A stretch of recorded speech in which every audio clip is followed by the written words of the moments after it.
मध्य प्रदेश में भले ही ट्रांसफ़र की समय अवधि खत्म हो चुकी हो, लेकिन जिले में बीजेपी के बनाए गए कोर ग्रुप पर अब सवाल खड़े होने लगे हैं।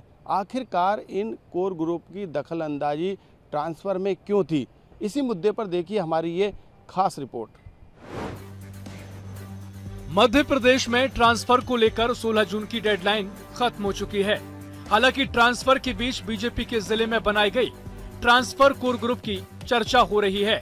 अब तक जिन प्रभारी मंत्रियों को जिलों के भीतर तबादलों का सुल्तान माना जा रहा था, लेकिन बीजेपी संगठन ने उनके पर कतर दिए। जेपी संगठन ने साफ कर दिया कि प्रभारी मंत्रियों की मर्जी या उनके स्टाफ की पर्ची पर अब ट्रांसफर लिस्ट फाइनल नहीं की जाएगी। बीजेपी के नए सिस्टम के तहत जिलों में होने वाले हर एक तबादले का रूट अब जिला कोर ग्रुप की चौखट से होकर गुजरेगा। तबादला पॉलिसी के तहत मंत्री और प्रभारी मंत्री कर सकेंगे तबादले।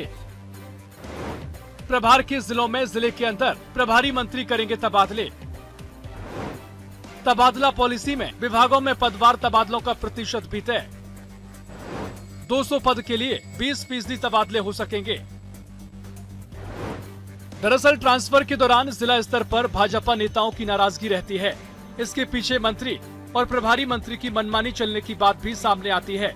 ऐसे में संगठन ने नए फॉर्मूले के तहत ट्रांसफर लिस्ट को लेकर हर जिले में कोर ग्रुप बना दिया है। हर जिले में ट्रांसफर के लिए कोर ग्रुप बनाया गया। प्रभारी मंत्री बिना कोर ग्रुप के नहीं कर सकते थे ट्रांसफर। कोर ग्रुप में शामिल नेताओं की लेना पड़ रही थी सहमति। कोर ग्रुप में आए कर्मचारी अधिकारियों के नाम भी ट्रांसफर लिस्ट में करना पड़ रहे थे शामिल।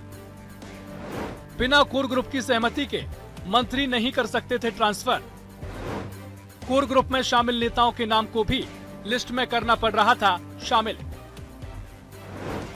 कोर ग्रुप को लेकर बीजेपी का कहना है तबादले मंत्रियों के जरिए नियम प्रक्रिया से ही हो रहे हैं, लेकिन जिलों में जनप्रतिनिधियों को भी उचित सम्मान मिल रहा है।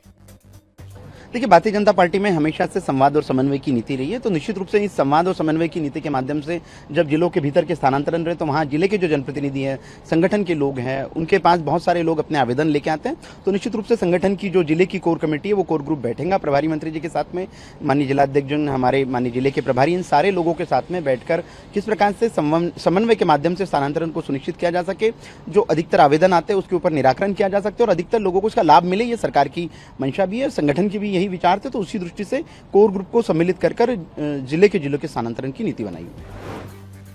बीजेपी संगठन के नए फरमान के बाद प्रभारी मंत्रियों ने जिला कोर ग्रुप की बैठक की। इस बैठक में सांसद, विधायक और जिला अध्यक्ष सीधे टेबल पर ट्रांसफर के हर प्रस्ताव पर सामूहिक चर्चा करते नजर आए।